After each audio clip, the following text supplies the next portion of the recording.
Hello friends, Vijay சொல்றாரு. இப்ப என் லொலன்னு பேசிட்டு வருவியே, இப்ப ஏன் அமைதியா வர்ற? அது பேச வேண்டியதானே? நான் உன்னே தான் கேக்குறேன், உனக்கு என்ன வேலை தெரியும்னு நீ கிளம்பி வந்துகிட்டு இருக்க என் கூட. காவேரி சொல்றாங்க, எல்லா வேலையும் கத்துக்க வேண்டியதானே? உங்களுக்கு உங்க அப்பா சொத்து சேர்த்து வச்சிருக்காங்க, அதனால நீங்க கார் வாங்குறதெல்லாம் பெரிய விஷயமே இல்ல. எங்களுக்கெல்லாம் அப்படியா? நாங்களே கஷ்டப்பட்டு வாங்கணும், நாங்களே கஷ்டப்பட்டு கத்துக்கணும். ரோட்டுக்கு எடுத்துட்டு வந்தா உங்களை மாதிரி ஆளுங்க எங்களை திட்டுறாங்க. நக்கலா? பாட்டுக்கு உட்கார்ந்து இருந்தா பேசலன்னு கேக்குறீங்க, நக்கலான்னு கேக்குறீங்க. நான் என்னதான் பண்றது? கிட்ட ஆபீஸ் வரவான்னு கேட்டு பார்த்தேன். கூட்டிட்டு போலன்னு சொன்ன உடனே தாத்தாவை புடிச்சு ஏதோ பிளான் பண்ணி எப்படியோ ஆபீஸ்க்கு வந்துட்டேல்ல, ஏதோ ஒன்னு சொல்லி தாத்தா மனச மாத்திட்ட. பயங்கரமான கேடிதான் நீ. இதுல உங்ககிட்ட ஏதோ சாதாரணமான வேலை தான் கேட்டேன், கொடுத்துருக்கலாம்ல. விட்டுட்டு நீங்க ரொம்ப யோசிச்சு இல்லாம உங்களால உங்க கம்பெனியே நடத்த முடியாது. லைன் இல்லாம உங்களால ஒரு டீல் கூட ஓகே பண்ண முடியாது. என்ன தெரியும் எனக்கு என்ன தெரியும்னு சொல்லிதான் இங்க வந்து கூட்டிட்டு வந்து விட்டுருக்கீங்க சார். ஞாபகம் இருக்கட்டும், விளாண்டுகிட்டு இருக்கிறது இந்த விஜயோட. ஏங்க உங்களுக்கு இந்த டென்ஷன்? உங்க சொத்தை எடுத்துருவேன், உங்க வீடு எடுத்துருவேன்னு ஏன் கவலைப்படுறீங்க? நீங்க பயந்தீங்கன்னா உங்க வீட்லயே சொல்லிட வேண்டியதானே, இவங்க ஒரு சும்மா ஒரு ஒய்ஃப், இவங்க குழந்தையெல்லாம் பெத்துக்க மாட்டாங்க. சொல்ல முடியாதுன்னு தைரியத்துல தானே ஆட்டம் போட்டுக்கிட்டு இருக்க. பேச முடியாது, என்கிட்டதான் பேச முடியும்னு இஷ்டத்துக்கு ஆடாதீங்க விஜய். கங்காவோட அம்மா கிட்ட குமாரும் கங்காவும் ஃபேஷன் காம்படிஷன்ல நாங்க கலந்துக்க போறோம்னு சொல்றாங்க. அப்ப யமுனா சொல்றாங்க, இனிமேட்டு டெய்லர்னு சொல்லக்கூடாது, ஃபேஷன் டிசைனர்னு தான் சொல்லணும் அப்படின்னு குமார் கிட்ட சொல்றாங்க. அம்மா சொல்றாங்க, எனக்கு ஒன்னும் புரியலையே, கடை நம்ம நடத்த போறோம்ல. கங்கா சொல்றாங்க, கடையெல்லாம் நம்ம நடத்ததாமா போறோம், காம்படிஷன்ல தச்சுதாமா காட்ட போறோம். ஸ்டைல் வச்சிருக்கவங்க எல்லாம் வருவாங்க அத்தை, அவங்க பார்த்தாங்கன்னா நமக்கு ஆர்டர் நிறைய கொடுப்பாங்க.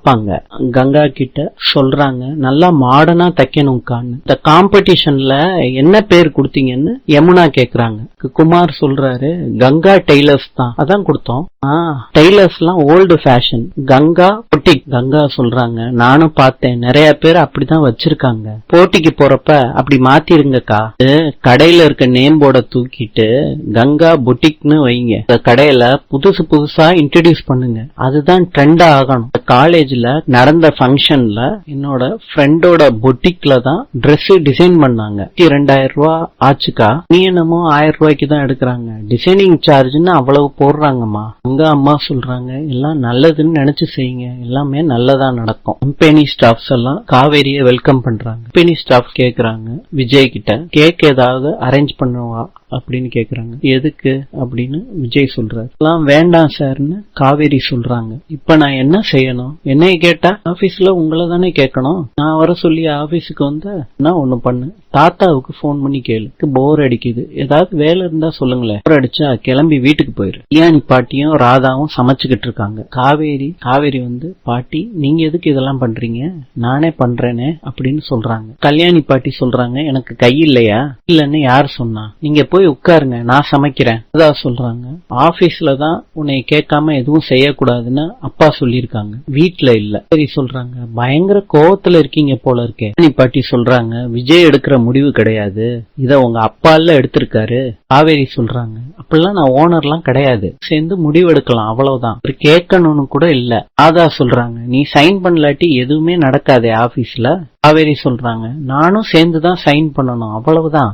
ராதா சொல்றாங்க, ரெண்டுமே ஒண்ணுதாம்மா, 2 பேரும் செம கோவத்துல இருக்கீங்கன்னு தெரியுது, ஏன் உங்க ஆபீஸ அடிச்சுட்டு நான் போயிட மாட்டேன், கூடாதீங்க. கல்யாணி பாட்டி சொல்றாங்க, ஆபீஸ மாத்திரம் எதுக்கு, வீட்டையும் சேர்த்து எடுத்துக்கோ. உன் தாத்தா நீ கேட்டா வீடு சொத்து எல்லாத்தையும் எழுதி கொடுத்துருவாரு, எடுத்துட்டு போமா. பாட்டி, தாத்தாவை இவ்வளவு தப்பா யோசிக்கிறீங்க. கல்யாணி பாட்டி சொல்றாங்க, முடியும், நீ நல்லவளா கெட்டவளான்னு எனக்கு ஒன்னும் தெரியல, பாரு உன்னை இப்படி நம்புறாருன்னு எனக்கு தெரியல. ராதா சொல்றாங்க, யாரையுமே கல்யாணம் பண்ணிக்க மாட்டேன்னு சொன்ன விஜய் இவளை கல்யாணம் பண்ணிக்கிறேன்னு சொல்றப்பவே நம்ம சுதாரிச்சிருக்கணுமா? அப்படியோ நான் இங்க இருந்து நான் நின்னுகிட்டு இருந்தாலும் நீங்க எந்த வேலையும் எனக்கு நீங்க சொல்ல போறது இல்ல, அதனால நான் இங்க இருந்து கிளம்பிடுறேன் அப்படின்னு காவேரி சொல்லிட்டு போறாங்க. கங்கா கிட்ட குமார் சொல்றாரு, துணி வாங்கியாச்சு, என்ன பண்ணணும்? இது என்னங்க கேள்வி, தைக்க வேண்டியதான். முதல்ல என்ன தைக்கிறது? நான் ஒரு டிசைன் வச்சிருக்கேன்னு கங்கா ஒரு பேப்பரை காட்டுறாங்க. நல்லா இருக்குன்னு குமார் சொல்றாரு. குமார் ஒரு டிசைனை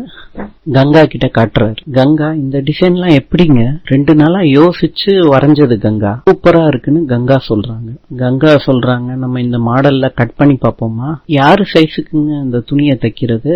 குமார் சொல்றாரு, உன் சைஸுக்கே தச்சிடலாமா? இன்றைய பொது அறிவு: இந்தியாவில் முதல் ரயில் ஓடும் வழித்தடம் எது? பதில்: மும்பை தானே, ஏப்ரல் 16, 1853.